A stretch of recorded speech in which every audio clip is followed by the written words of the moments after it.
Vamos ver. Dá para eu compartilhar? Uhum. Dá. Eu acho que eu vou ter que fazer aquele esquema lá. Aqui, ó. Eu vou ter que abrir. Vocês estão vendo grande? Não? Não. Então, eu vou ter que fazer de novo assim. Eu abro, entendeu? Aí depois eu cancelo e tenho que começar de novo. Aí eu pego o que está aberto. Agora vocês estão vendo, né? Grandão. Então, a gente está falando de alguns enganos, né, que as pessoas têm em relação ao enchimento, receber o Espírito Santo, tá? Então, vamos mais um outro pensamento errado que as pessoas têm. Então, vamos ler esse versículo de 1 Coríntios 12, 13. 1 Coríntios 12, 13. Pois em um só corpo todos nós fomos batizados em um único Espírito, quer judeus, quer gregos, quer escravos, quer livres, e a todos nós foi dado beber de um único Espírito. Então, nós recebemos o mesmo Espírito Santo, né, de acordo com esse versículo, né? Então, não tem, assim, não tem o fato de ser africano, europeu, asiático, brasileiro, todo mundo pode receber o mesmo Espírito, porque só tem um Espírito, né? Não tem essa distinção de raça, de sexo, de idade, de condição socioeconômica, né? Então, para recebermos o Espírito Santo, vamos receber todos o mesmo Espírito, tá? Então, não tem essa distinção. Então, todos podem receber. E também, nem de cargos, assim, né, de posições. Se a pessoa é pastor, se a pessoa é missionário, se a pessoa é uma pessoa comum, todo mundo pode receber do mesmo Espírito. Ninguém recebe um Espírito diferente, tá? É o mesmo Espírito Santo que capacita e enche todo mundo, tá? Então, assim, o engano que as pessoas têm é que aqueles que recebem o Espírito Santo exercem o mesmo ministério. Então, isso aí é um erro, porque não é assim, né? Então, a gente recebe o mesmo Espírito, a gente só tem um Espírito, né, que é o Espírito Santo, mas os dons são variados, né? Então, o ministério também pode ser variado, né? O trabalho e aquilo que Deus deseja das nossas vidas vai depender daquilo que o Espírito nos capacitar, né? Com os dons, tá? Então, a gente recebe o mesmo Espírito, mas não é o mesmo ministério, né? Se eu tenho um ministério, a Beth tem outro, o Vini tem outro. Cada um tem o seu ministério, né? Mas é o mesmo Espírito que nos enche, o mesmo Espírito que nos capacita, tá bom? Então, alguns acham assim, que então se eu for enchido do Espírito Santo, então eu vou poder ser um pregador, um missionário. Não, não é assim, né? É, conforme o Espírito Santo te dirigir, né? Como Deus quiser, tá? Então, vamos ver essa passagem de Atos 2, 4. Atos 2, 4. Todos ficaram cheios de Espírito Santo e começaram a falar em outras línguas, de acordo com o poder que o Espírito dava a cada pessoa. Uhum. Ali todos, né, receberam do mesmo Espírito e começaram a falar em línguas. Tem gente que fala, eu não falo em línguas, né? Mas não é por isso que eu não recebi do Espírito Santo, tá? Então, a receber o Espírito Santo é uma única vez, não precisa ficar, vamos dizer, né? Semana que vem eu quero receber de novo o Espírito Santo. O Espírito Santo não é uma força, O Espírito Santo é uma pessoa, então é um relacionamento. Então, assim, receber a Ele é quando a gente aceitou a Cristo, nós recebemos do Espírito Santo. Mas o que diferencia é esse enchimento, né, da presença do Espírito Santo nas nossas vidas, tá? Que vai depender do nosso relacionamento com Ele, vai depender da gente estar buscando, da gente estar comprometidos, né, com as coisas de Deus, tá? Então, Atos 4:8. Atos 4:8. Pode ler o 8 e também o 31. Tá. Então, 8. Então Pedro, cheio do Espírito Santo, disse-lhes: autoridades e líderes do povo. 31. Espera lá, está chegando. Depois de orarem, tremeu o lugar em que estavam reunidos. Todos ficaram cheios do Espírito Santo e anunciavam corajosamente a palavra de Deus. Tá? Então, ali, quando eles foram enchidos, né, a gente vê a diferença que Pedro, ele sempre foi ousado, ele sempre era corajoso, né, até impulsivo, o Pedro sempre estava lá na frente, né? Mas quando ele foi enchido pelo Espírito Santo, veio uma autoridade, uma capacitação maior que ele pregou assim de uma forma eloquente, né, para um analfabeto, pescador, né, e 3.000 pessoas se converteram. 3.000 pessoas ali, quando é registrado somente os homens, né? Então, o que a gente fala deve ter sido umas 6.000 pessoas, ou até mais, né? E geralmente tem mais mulher, né? A gente fala assim, devia ter mais gente, e as mulheres não é contada. Tá? Então, por causa do enchimento do Espírito Santo, você vê no versículo 31, as pessoas tinham mais ousadia, né, para anunciar e para evangelizar e para falar do Senhor. Tá? Então, é a capacitação do Espírito Santo sobre a vida de cada pessoa. Agora, Atos. Então, ali no Pentecoste, só um pouquinho antes, havia 120 pessoas, né? E todas foram cheias do Espírito Santo. Mas tinha lá os discípulos, vamos dizer, que andaram mais tempo com Jesus, né? Aqueles que, vamos dizer assim, já estavam no ministério, já estavam trabalhando com Jesus, né? E tinha as mulheres e também tinha mais pessoas que o seguiam, tá? Então, todos eles, sem nenhuma distinção, receberam do mesmo Espírito. Alguns podem pensar assim, mas os apóstolos, porque eles andavam mais pertinho de Jesus, receberam mais Espírito. Não tem essa de que recebeu mais Espírito do que o outro, né? A gente recebe do mesmo Espírito, né? Não é que assim, não, fulano recebeu um Espírito poderoso. Não tem isso de baixar Espírito poderoso mais do que o outro. Não, é o mesmo Espírito, né, que vem. Tá? Então, vamos ler lá em Atos 1, 13 e 14. Atos 1, 13 e 14. Quando chegaram à cidade, eles foram até a sala onde estavam hospedados, a qual ficava no andar de cima da casa. Os apóstolos eram estes: Pedro, João, Tiago, André, Felipe, Tomé, Bartolomeu, Mateus, Tiago, filho de Alfeu, Simão, o nacionalista, e Judas, filho de Tiago.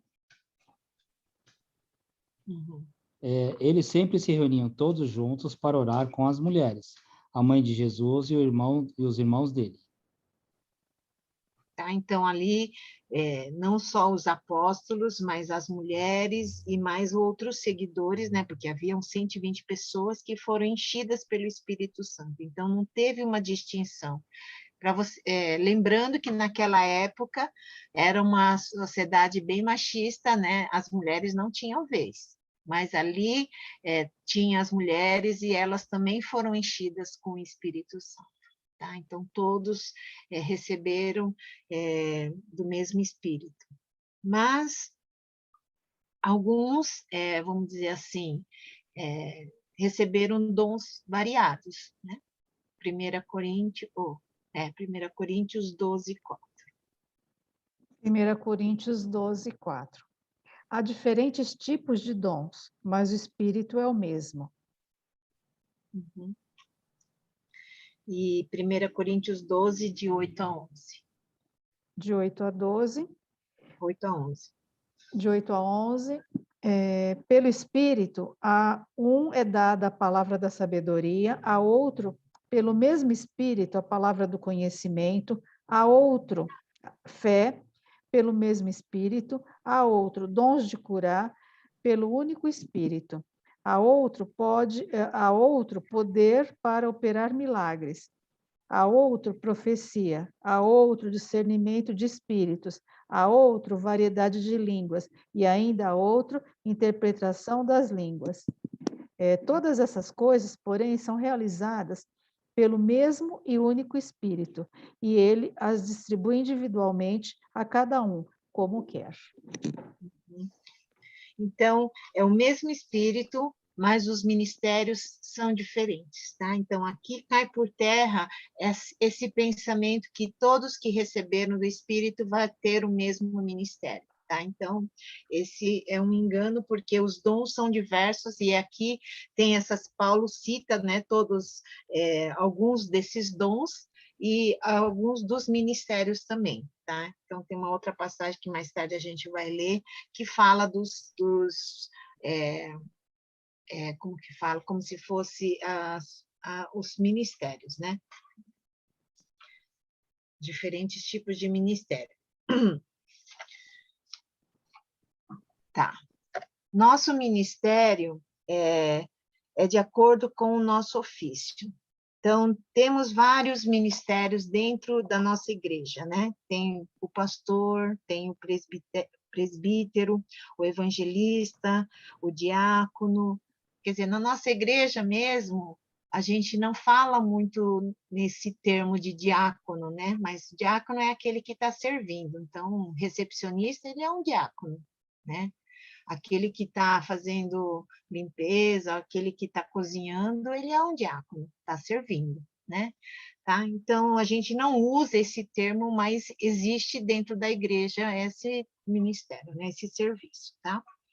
Então, líder de grupos pequenos, professor de escola dominical. Então, cada ofício é um dom que Deus dá com essa finalidade de trazer edificação para a igreja, tá? Então, os dons não é para dar status, é para que ele se mostrar. Não, os dons foi dado para trazer edificação para a igreja, né? Não é para ninguém se sentir melhor, não é nada disso, né? É para a gente ser capacitado para poder servir, né, melhor um ao outro, tá? Então, e o Espírito Santo dá conforme ele apraz, né? Como ele quiser. Não é porque a gente pediu que a gente vai ganhar, mas como Paulo diz para a gente procurar com zelo os melhores dons, a gente ora, né, Senhor, né? Dá sabedoria, dá discernimento, né? Então, mas o Espírito Santo é que ele dá conforme ele vê aquilo que é melhor para a edificação da igreja, tá? Então, vamos ler essas passagens. Atos 19, 11 e 12. O 1 Coríntios 12, não, né? Vamos ler primeiro 1 Coríntios. É. Primeiro Que essa Coríntios... passagem não leu, né? Não, 28 a 30. Eu vou ler, então. Na igreja, Deus pôs tudo no lugar certo. Em primeiro lugar, os apóstolos, em segundo, os profetas, e em terceiro, os mestres. Em seguida, pôs os que fazem milagres. Depois, os que têm dom de curar, ou de ajudar, ou de liderar, ou de falar em línguas estranhas. Tá. Nem todos são apóstolos, ou profetas, ou mestres. Nem todos têm o dom de fazer milagres, nem de curar doenças, nem de falar em línguas estranhas, nem de explicar o que essas línguas querem dizer. Uhum. é interessante, né? Alguns falam assim, aqui acho que Paulo ele colocou conforme a importância. Eu não acho que é bem assim, tá? Mas algumas pessoas identificam assim que Paulo colocou com uma certa, né, hierarquia aqui das funções, mas não é. Eu acho que servir, independente de que área você está servindo o mesmo Deus e está servindo para as pessoas, né? Mas é que alguns colocam muita importância no dom de línguas. Mas você vê aí, na listinha está no último, né? De falar em línguas, né? Então, o mais importante é a gente estar servindo ao Senhor, eu acho. E essa postura, né, de poder estar cheio mesmo do Espírito Santo para ser capaz de fazer aquilo que é a vontade de Deus, né? Atos, então, 19, 11 e 12. Atos 19, 11 e 12. Deus fazia milagres extraordinários por meio de Paulo, de modo que até lenços e aventais que Paulo usava eram levados e colocados sobre os enfermos. Estes eram curados de suas doenças e os espíritos malignos saíam dele.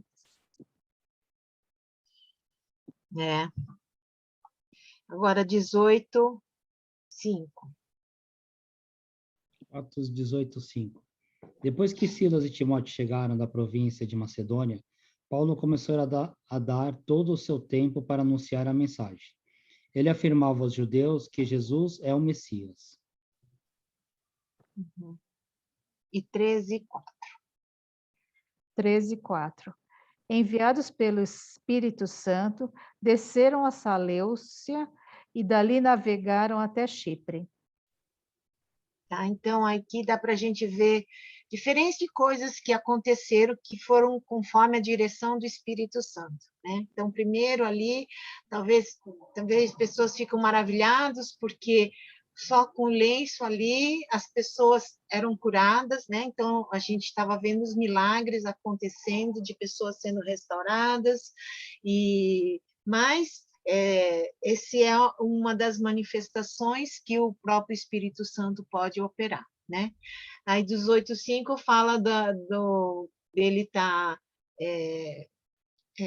evangelizando, né, para as pessoas, então essa capacitação também de estar anunciando, compartilhando a palavra, e o 13:4 sobre a direção que o Espírito Santo pode nos dar, né? Vai ali, não vai ali, faz isso, não faça isso. Né?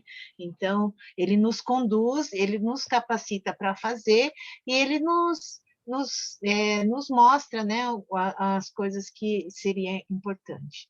Tá?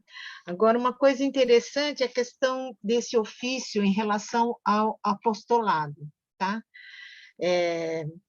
Essa é uma afirmação, vamos dizer assim, meio polêmica, tá? Porque tem as igrejas que aceitam e titulam, né, as pessoas como apóstolos, mas eu também, como esse autor aqui, que é um coreano, eu também acredito que nem ele, entendeu? Eu acho que o ministério de apóstolos era só dos discípulos, porque é eles que trouxeram o alicerce e o início da igreja.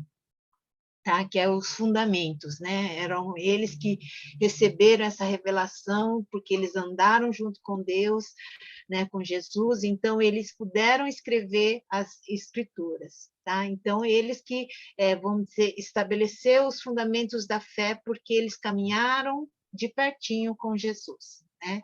E então esse ofício de apóstolo, na verdade, não existe mais.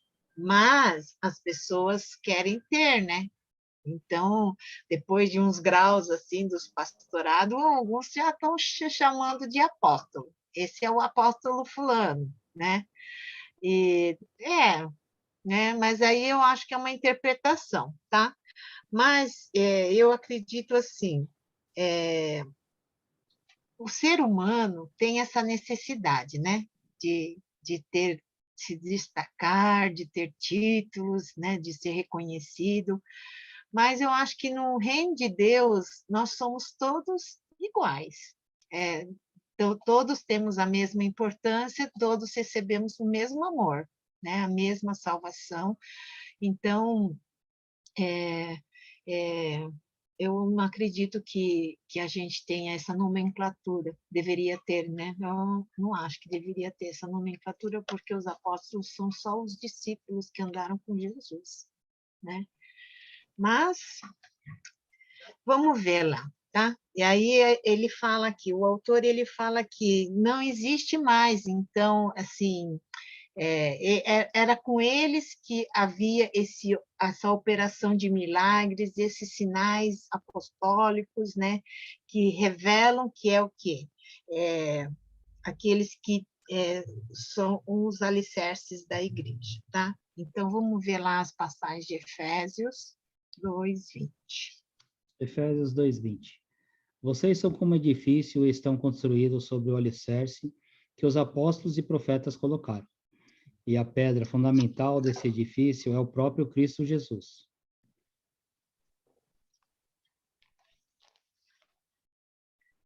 Só dar uma conferida. Tá. Quem andou, né, com o Senhor Jesus, né? Então, aqueles que andaram com o Senhor Jesus. Atos, ali, eu acho que é 2:22-24, tá? Porque aqui no livro está escrito assim, Atos 2:124, mas não tem 124 versículos. Então, eu estou chutando que ele quis dizer esse versículo que eu fiquei lendo lá, tá? Então, vamos ler lá, Atos 2:22-24. Atos 2:22-24. Israelitas, ouçam essas palavras. Jesus de Nazaré foi aprovado por Deus diante de vocês por meio de milagres, maravilhas e sinais que Deus fez entre vocês por intermédio dele, como vocês mesmos sabem. Este homem foi entregue por propósito determinado e pré-conhecimento de Deus. E vocês, com a ajuda de homens perversos, o mataram, pregando-o na cruz. Mas Deus o ressuscitou dos mortos, rompendo os laços da morte, porque era impossível que a morte o retivesse. Tá? Então, aqui, os fundamentos da nossa fé, da fé cristã, é isso, a revelação, né, a obra de Cristo lá na cruz, e essa vida nova que ele nos dá, né, se a gente o aceita e reconhece a sua morte e sua ressurreição, tá? Então, Mateus 16:18.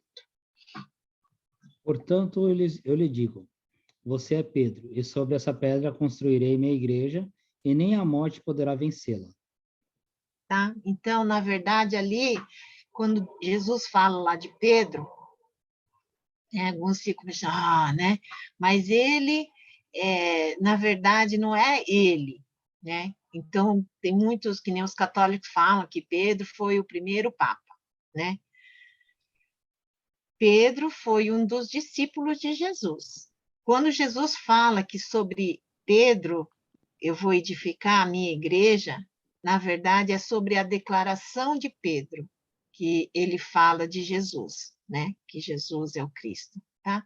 Então é sobre essa declaração de Pedro que Jesus iria edificar a sua igreja, né? Que é, na verdade, a pedra angular é Jesus, não é nenhuma outra pessoa, né?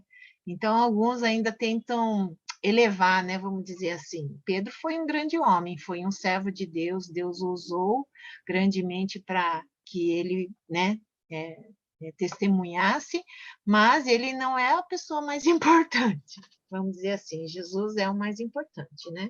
Tá? Então, também não há mais essa revelação apostólica, né? Então, ou seja, não tem mais nada que a gente precisa para a gente ter que escrever né, alguma coisa, alguma revelação para a gente completar a Bíblia. Não tem, não precisa mais, a mensagem já está lá, é aquilo lá, né? Os princípios e os fundamentos estão lá. Então, não, por isso não existe mais essa revelação apostólica. Não vai ter mais ninguém que vai receber essa revelação para escrever tudo de novo, né? os Mormons, acho que era dos Mormons, né? O Joseph Smith, ele teve uma revelação e ele disse, ele era protestante, ele saiu de uma igreja protestante e porque diz que teve uma revelação, né? Que recebeu umas placas que nem Moisés, né? Recebeu umas placas que nem Moisés e escreveu uma nova Bíblia, né? E depois de muito tempo ele reconheceu que ele estava errado e voltou, né? Voltou para a igreja, só que já tinha feito estrago, né? Porque já tinha proliferado todo esse pensamento, tá? Então não tem mais para ter revelação nenhuma nesse sentido, de ter uma nova revelação, né? Uma nova coisa. Tudo aquilo que Deus tinha para falar para nós já está tudo escrito na palavra, tá? Então Hebreus 1 e 2. Hebreus 1 e 2. Há muito tempo, Deus falou muitas vezes e de várias maneiras ao nosso antepassado por meio dos profetas. Mas nesses últimos dias, falou-nos por meio do Filho, a quem constituiu o herdeiro de todas as coisas e por meio de quem fez o universo. Uhum.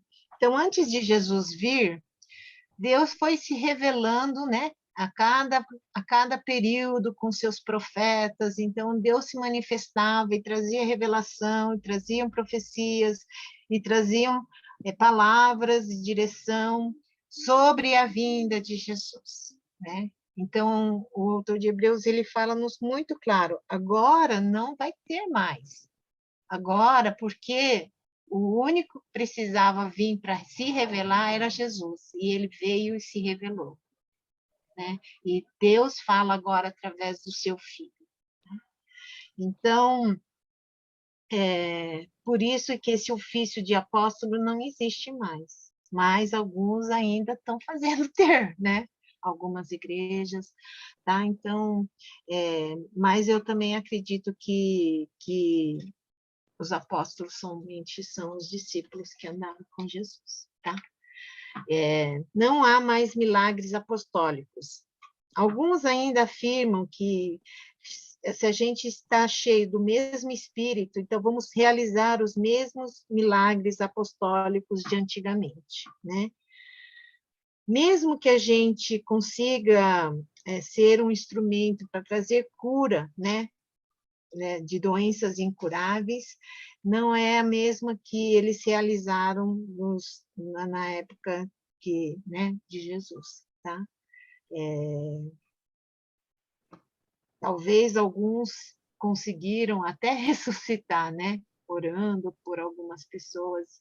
Já ouvi de alguns ministérios que, né, essas cruzadas que as pessoas fazem, as campanhas, e já falaram de algumas pessoas que ressuscitaram até, né? Então, são milagres, são curas que alguns acreditam que não é a mesma coisa, tem, mas não é no mesmo poder, assim, né? Que houve na época de Jesus. Então, vamos ver ali, Atos 3, de 1 a 8. Atos 3, de 1 a 8. Certo dia de tarde, Pedro e João estavam indo ao templo para a oração das 3 horas. Estava ali um homem que tinha nascido coxo. Todos os dias ele era levado para um dos portões do templo, chamado Portão Famoso, a fim de pedir esmolas às pessoas que entravam no pátio do templo. Quando o coxo viu Pedro e João entrando, pediu uma esmola. Eles olharam firmemente para ele e Pedro disse: "Olhe para nós." O homem olhou para ele, esperando receber alguma coisa. Então Pedro disse: "Não tenho nenhum dinheiro, mas o que tenho lhe dou. Pelo poder do nome de Jesus Cristo de Nazaré, levante-se e ande." Em seguida, Pedro pegou a mão direita do homem e ajudou a levantar. No mesmo instante, os pés e os tornozelos deles ficaram firmes. Então ele deu um pulo, ficou de pé e começou a andar.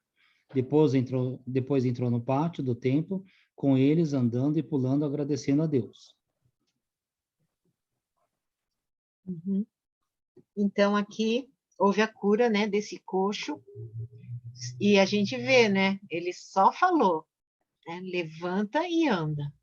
Era um milagre, assim, surpreendente, né? Que hoje, às vezes, a gente ora, mas jejua, mais ora, e às vezes a gente não vê acontecer, né?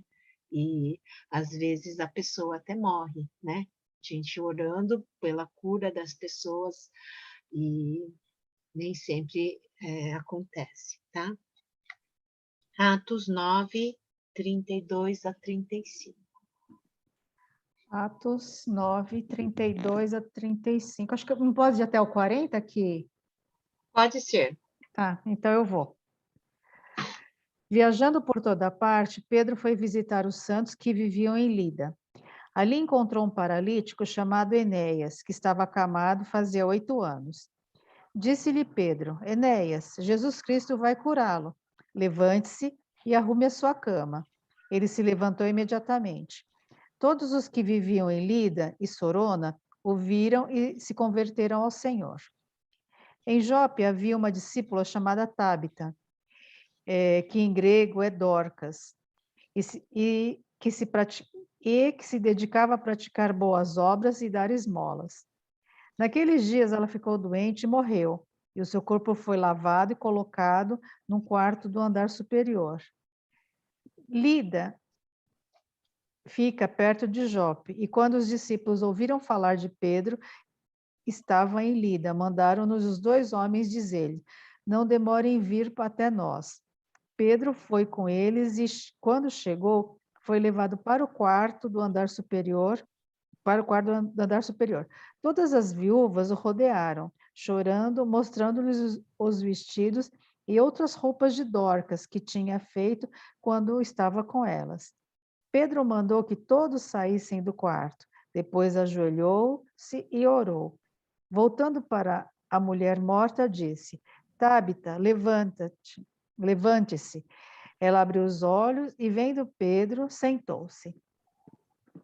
Então, aqui tem 2 casos de pessoas, né?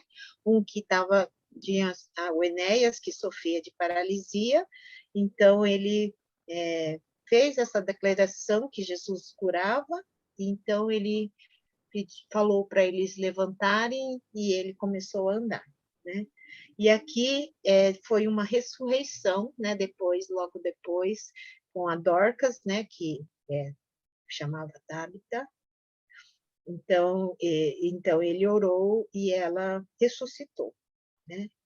Então, ainda hoje tem gente que ora para algumas pessoas ressuscitarem, porque não aceita muito a morte de algumas pessoas. Infelizmente, né, assim, em nosso meio, eu não vi nenhum ressuscitar ainda, assim, de levantar do túmulo, ou do túmulo não, né, do caixão, mas eu acho que, né, Deus pode fazer, né? Então, eu já vi casos de pessoas que estavam, vamos dizer assim, no hospital e teve uma morte, vamos dizer assim, e depois de um tempo voltou, né? Então, alguns casos assim a gente já ouviu, né? Mas, então, esse autor, ele acredita que não mais existe esses milagres, né? E esses acontecimentos de cura como existia na época dos apóstolos, tá bom? Hoje até existe algumas curas, mas não é muito definitivo. Então, alguns que receberam cura de algumas coisas que acabam depois voltando, né? A gente sabe de alguns casos assim, tá? Então, mas eu creio que Deus pode operar milagres e curas, né? E eu acho estranho ele falar isso, porque tem aquela passagem que fala assim: obras maiores vocês farão se vocês crerem, né? Quando Jesus fala. Então, pode não ter, parece que ele quis dizer que não vai ter na mesma intensidade, com esse mesmo poder, mas Jesus falou que se a gente cresce, a gente ia fazer obras maiores, né? Então, mas esse ministério apostólico não existe mais, tá? Então, Nosso ministério também é de acordo com o nosso caráter. Então, o Espírito Santo veio no Pentecoste e encheu todas as pessoas. Cada pessoa tem um caráter diferente, né? E então, o Senhor pode fazer obras diferentes conforme cada pessoa, tá? Então, aqui ele faz essa declaração: grandes homens fazem obras grandes. Mas aqui não quer dizer assim, aqueles grandes homens são aqueles que são usados grandemente pelo Espírito Santo, então são aqueles que receberam mais do Espírito Santo. Não existe isso, tá? Aqui ele quis dizer grandes obras, homens, e aqueles que têm um coração, vamos dizer assim, seu interior, né? Da sua vida, não aquele pedaço que é o coração mesmo, o literal, né? Seu coração literal, mas aquele seu interior que é aberto, né? Que é, vamos dizer assim, é conduzido pelo Espírito. Então, é esse que tem esse coração grande é que vai ser usado de uma forma grandiosa pelo Espírito Santo, tá? Então, a gente vê assim, no Pentecoste, todo mundo ficou cheio do mesmo Espírito, mas todos eles não trabalharam exatamente nos ministérios, vamos dizer assim, de tamanhos iguais, né? Então, a gente vê que algumas pessoas se destacaram mais dentro esses que receberam do Espírito Santo. Então, vamos ver um pouquinho do Pedro e do João, tá? Então, aqui ele fala assim, capítulos 2 a 12 de Atos, tirando o 7 e o 8, mas tem um pedacinho aqui do 8, fala do ministério de Pedro e de João, tá? Então, o capítulo 1 fala de Pedro que estava liderando uma reunião de oração para pedir a vinda do Espírito Santo. Então, né, que foi recebendo o Pentecoste, tá? Aí, no capítulo 2, fala da conversão de 3.000 pessoas através da pregação de Pedro. Então, assim, tinham 120 pessoas, mas Pedro é que se levantou para trazer essa palavra, né? Então, receberam do mesmo Espírito, mas para cada pessoa houve um ministério diferente e uma intensidade diferente, né? Capítulo 3 fala da cura do coxo, que Pedro e João, em nome de Jesus, né, faz essa cura, e depois Pedro prega o evangelho sobre Jesus. Capítulo 4 fala do sumo sacerdote e dos judeus que prenderam e ameaçaram Pedro e João e depois os soltaram, né? Capítulo 5 fala da morte de Ananias e Safira, quando Pedro olha para eles e fala assim, porque vocês mentiram, né? Enganando o Espírito Santo, vocês vão morrer. E morre na hora, assim, puf. Né? Aí você fica pensando, nossa, que Pedrão, hein? Mas ali era a capacitação do Espírito Santo, né? Depois, no capítulo 5 mesmo, a gente vê o registro de várias curas milagrosas de Pedro, tá? Quer dizer, Deus usando Pedro, né? Capítulo 5 também fala que Pedro foi preso e depois foi liberto de uma forma milagrosa. Capítulo 6 fala dos 7 diáconos que foram eleitos pelo conselho da igreja, que foi liderado por Pedro. Capítulo 8 também fala de Pedro e João que visitaram a Samaria e ficaram trabalhando lá. Capítulo 9 fala dessa cura de Enéas, que a gente leu, e o paralítico e a Dorcas, né, que é a Tabita, que ressuscitou. Aí, capítulos 10 e 11 é a conversão da família de Cornélio, né, e alguns acabam criticando Pedro, tá? Aí, capítulo 12, Pedro vai levado para a prisão por Herodes, mas foi libertado pelo anjo, tá? Então, são essas as coisas que aconteceram, que foram depois que ele recebeu do Espírito Santo, tá? Então, por que ele fez obras maiores? Porque ele era um homem maior? Não. Então, diz que os coreanos, eles têm uma expressão que fala assim, grande mão. Grande mão é para aquelas pessoas que têm a mão generosa, vamos dizer assim, né? Bondade. Então, vamos dizer assim, na nossa versão é mão aberta, né? Os coreanos é grande mão, mas nós é mão aberta, a pessoa que se doa, né? Então, a pessoa que segura é aquela pessoa que tem mão pequena. Para os coreanos, tá? Interessante, né? Então, a pessoa que tem grande mão prepara muita comida para a festa, a pessoa que tem mão pequena faz pouca comida. Então, uma pessoa com um grande coração são aqueles que Deus usa para fazer grandes obras. Uma pessoa que está com esse coração aberto, que está disposto para ser guiado e conduzido pelo Espírito Santo, é esse que Deus vai usar para fazer grandes obras, tá? Então, não tem a ver com seu status, não tem a ver com sua família, não tem a ver com seu nome, não tem a ver com seu dinheiro, não tem a ver com nada disso. Tem a ver com seu coração estar aberto, disposto, comprometido, né? Entregue e se relaciona mais com Deus, tá? Então, quando a pessoa tem esse coração grande, esse coração dedicado, esse coração entregue, Deus o usa de forma grandiosa, tá?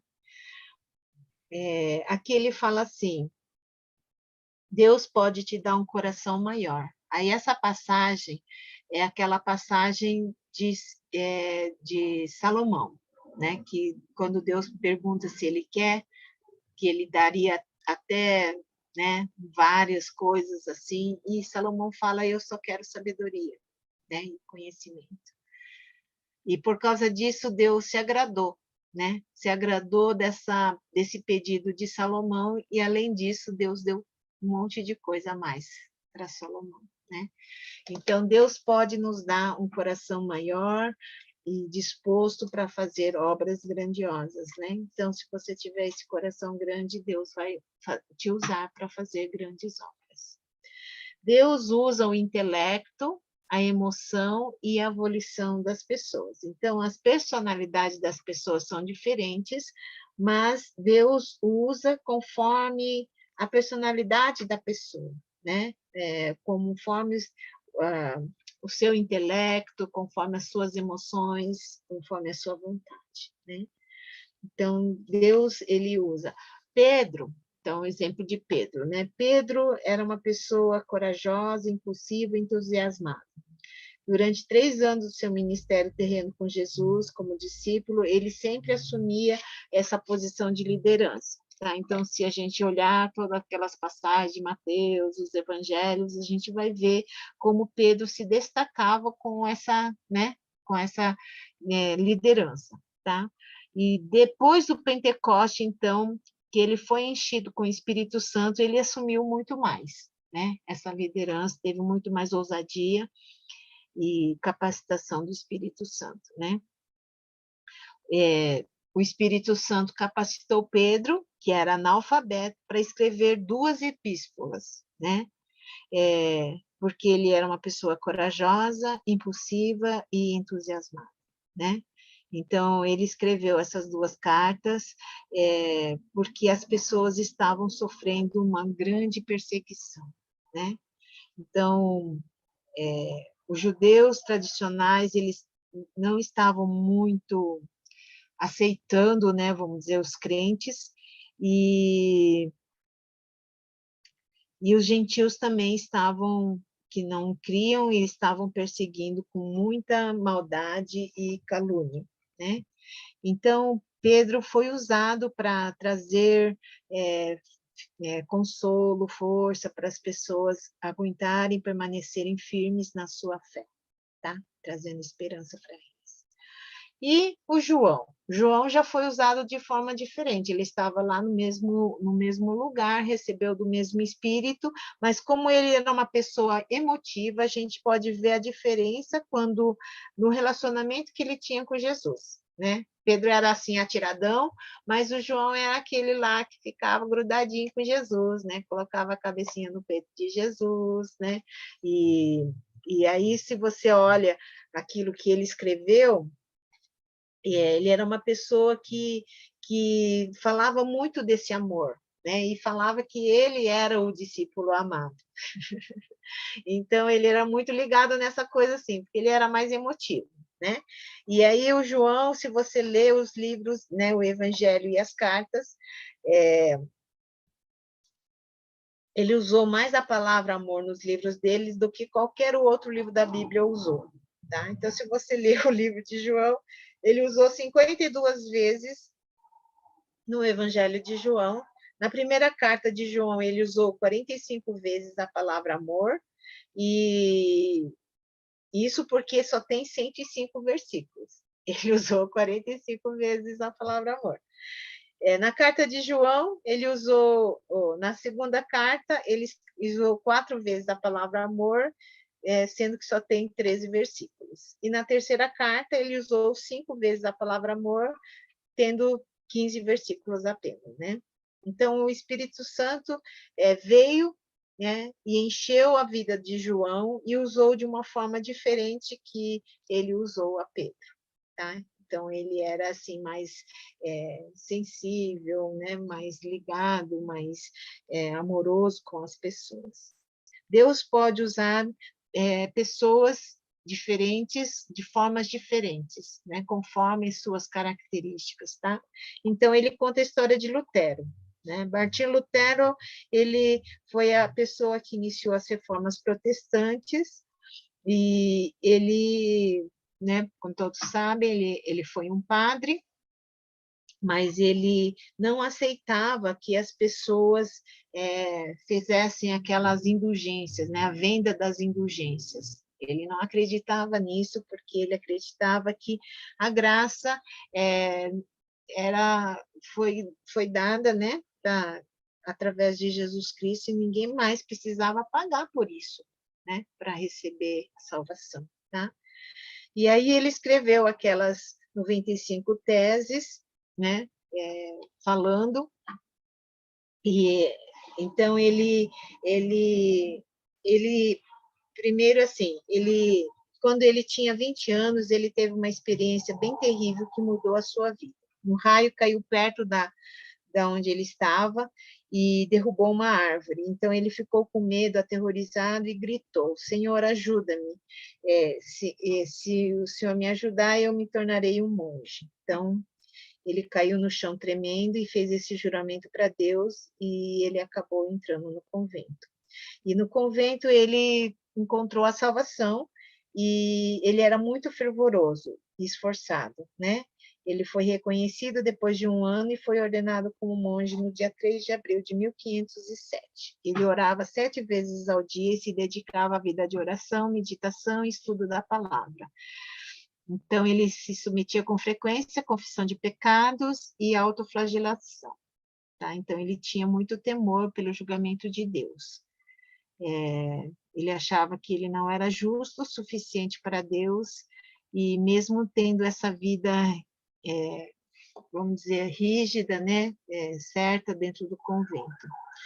Aí ele fez uma peregrinação à cidade de Roma, quis remir os seus pecados, subindo de joelhos a escadaria de Pilatos, mas voltou frustrado, sem conseguir resolver os problemas do pecado. Em 1511 e 1512, ele teve a certeza da salvação que vinha da graça de Deus somente pela fé em Cristo, que ele podia ser salvo. E aí encontrou a paz no seu coração e essa certeza do coração. Por isso, ele pregou muito sobre isso, que a salvação é pela fé, tá? E aí,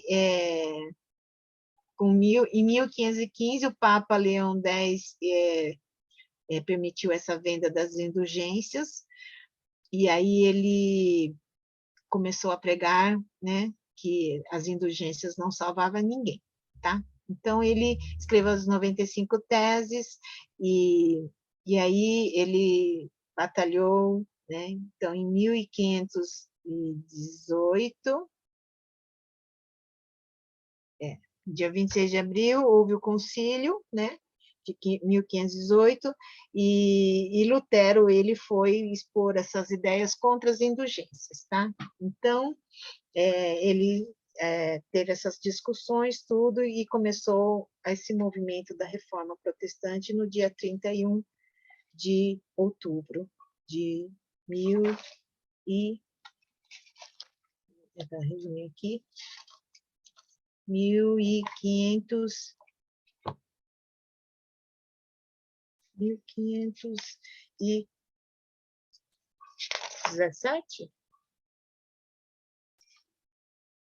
né? Aí começou a Reforma Protestante,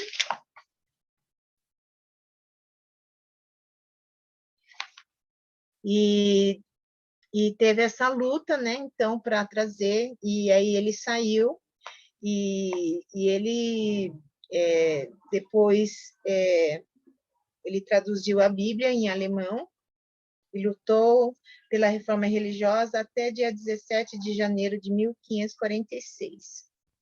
E ele fez a última pregação e no dia 18 de fevereiro ele faleceu. Tá? Então, o Espírito Santo usou a vida de Lutero para trazer essa reforma, né, na Igreja Católica, e começou, então, a Reforma Protestante. Aí, João Calvino, ele é de 1500 a 1564, né? Então, ele veio... ele fez de uma forma diferente, né? Ele era uma pessoa mais calma do que Lutero, era pensativo, meditativo, era mais racional. Então, ele se converteu aos 20 anos, em 1529, e aos 24 anos ele se declarou publicamente protestante, né? Como ele era racional, ele tentava viver uma vida de justiça e verdade. Ele acreditava na soberania de Deus e ele escreveu algumas obras, assim como Lutero, tá? Escreveu várias obras. Ele, então, pregava essa reforma, né, na sociedade, implantando um código de moral rígido com disciplinas severas. Ele fundou a Universidade para a Educação Ideal. Ele tentou eliminar a injustiça social e males sociais. Ele, então, aos 27 anos, ele definiu as doutrinas básicas da Igreja Protestante. Então, através das doutrinas de Calvino, a Igreja Protestante conseguiu se firmar, né? Então, Deus usou Lutero e Deus usou Calvino de formas diferentes, porque eles tinham características diferentes, tá? Então, Deus pode usar conforme as personalidades de cada um. Então, Deus usou Lutero para iniciar o movimento reformador, mas usou a personalidade de Calvino para manter esse movimento e dar continuidade, tá? Então, o Espírito Santo pode usar as personalidades de cada um de nós, tá? Então, Deus usa os talentos das pessoas. Vamos ver essa passagem de Êxodo 31, de 1 a 11. Êxodo 31, de 1 a 11. O Senhor Deus disse a Moisés: Eu escolhi Bezalel, filho de Uri e neto de Ur, da tribo de Judá, e eu enchi com meu espírito. Eu lhe dei inteligência, competência e habilidade para fazer todo tipo de trabalho artístico, para fazer desenhos e trabalhar em ouro, prata e bronze, para lapidar e montar pedras preciosas, para entalhar madeira e para fazer todo tipo de artesanato. Escolhi Aualibe, filho de Aizamaque, da tribo de Dan, para trabalhar com ele. Dei também capacidade a todos os homens habilidosos para fazerem todas as seguintes coisas que eu mandei: a tenda da minha presença, a arca da aliança e a sua tampa, todos os objetos da tenda, a mesa com as suas vasilhas, o candelabro de ouro puro com todo o seu equipamento, o altar de queimar incenso, o altar de queimar as ofertas, junto com todo o seu equipamento, a pia e o suporte, as roupas de tecido fino, as roupas sagradas que os sacerdotes Arão e seus filhos usarão quando servirem como sacerdotes, o azeite de ungir, o incenso cheiroso para o lugar santo. Todas essas coisas deverão ser feitas exatamente como eu ordenei. Uhum. Então, Deus usa as pessoas com seus talentos, né? Então, Bezalel e Aholiabe, eles eram homens que tinham muitas habilidades, conhecimento e inteligência. E o Espírito Santo, né, capacitou para que eles usassem esses talentos que eles já possuíam para poder fazer aquilo que eram os utensílios do templo, né? Então, do tabernáculo, desculpa. Então, Deus usa os homens de acordo com seus talentos. Deus não vai usar uma pessoa desafinada para entrar no grupo de louvor, mas ele vai usar grandemente a pessoa que sabe cantar, né? É claro que ele pode capacitar, entendeu? A pessoa não tendo nada, Deus pode capacitar, mas ele vai usar aquilo que você já tem de talentos naturais, né? Então, você tem facilidade para isso, então ele vai te usar, né? Aí a gente vê o exemplo de Moisés e Arão. Quando Deus chamou Moisés, ele negou várias vezes para Deus, né? Ah, não, acho que eu não sirvo para liderar esse povo, não. Né? Foi difícil para Moisés aceitar. E Moisés era uma das pessoas mais capacitadas, se a gente pensar do povo judeu, porque ele foi educado com todos os conhecimentos ali dos egípcios, né? Porque ele cresceu como filho da filha do faraó. Então, ele teve, vamos dizer assim, uma escola melhor do que os judeus que eram escravos e não tinha escola nenhuma, né? Então, ele era uma pessoa capacitada, mas mesmo assim ele ficou falando para Deus, ai, não sei nem falar. Que ele falava para Deus que ele era pesado de língua. Então, Deus falou assim, então você vai com seu irmão, porque ele tem mais facilidade para falar.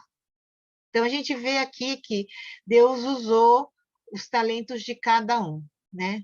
A liderança de Moisés e a forma mais de saber falar e de se expressar de Arão, tá? Então, Deus usa conforme os talentos de cada pessoa. 1 Coríntios 12, 8 a 11.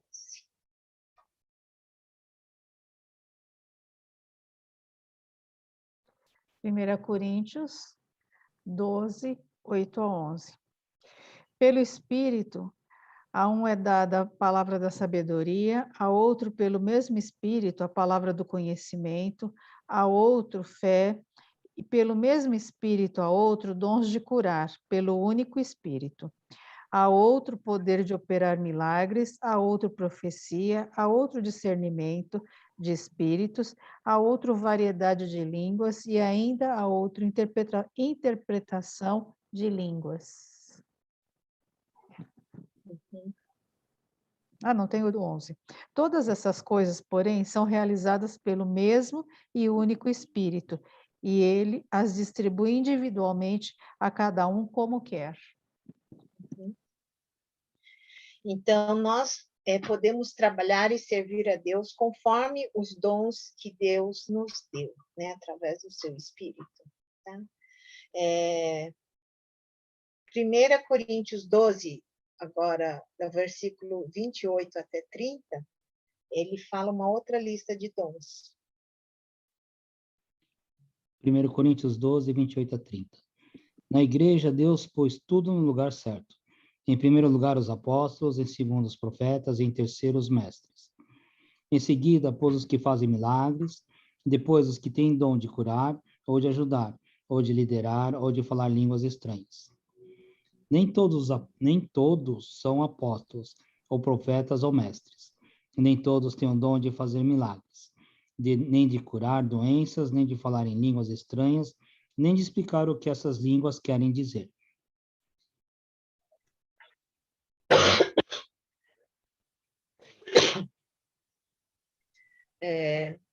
Então, mesmo que a gente possa ser cheio do Espírito Santo, a gente não tem que pensar mais do que convém, né? Tá cortando? Será? Não. Então, porque o Espírito Santo, né? Ele dá os dons para cada um conforme ele quer, tá? Romanos 12, 3. Para terminar. Romanos 12, 3. Por isso, pela graça que me foi dada, digo a todos vocês, ninguém tenha de si mesmo um conceito mais elevado do que deve ter, mas ao contrário, tenha um conceito equilibrado, de acordo com a medida da fé que Deus lhe concedeu. Tá? Então, aqui está bem claro. Não fica se achando, né? Porque você recebeu um dom do Espírito. Porque Deus dá na medida que é da sua fé, da forma que Ele quer te usar. Tá? Então, todos nós somos iguais perante o Senhor, né? Talvez tenha alguns que tenham ganho mais, né? Um pouquinho mais, né? Mas aí, aquele que foi dado mais também vai ser cobrado mais, né? Então, que Deus nos capacite para que nós possamos ser bons, tá? Quer discordar?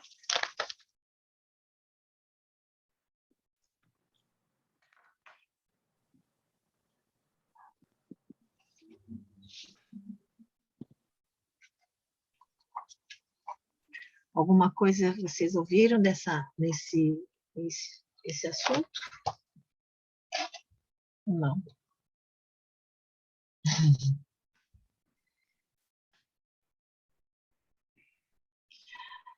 Então vamos fazer uma oração, né? Senhor, muito obrigado, a Deus, porque é o mesmo Espírito que o Senhor nos dá.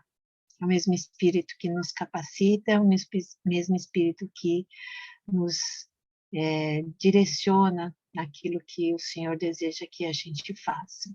Que nosso coração esteja aberto, como diz, que nosso coração possa ser grande para que o Senhor possa realizar grandes obras através das nossas vidas. Que nós tenhamos essa disposição e essa busca, ó Deus, pelo Senhor e pelo Teu Espírito. Nós te agradecemos, ó Pai, que o Senhor trate e trabalhe nas nossas vidas aquilo que precisa ser trabalhado, para que a gente seja apto para poder te servir cada vez melhor. Nós te pedimos, ó Deus, nós necessitamos do Teu Espírito nas nossas vidas para poder fazer Tua vontade. Entregamos esta noite de descanso nas Tuas mãos e te agradecemos, Deus, em nome de Jesus. Amém.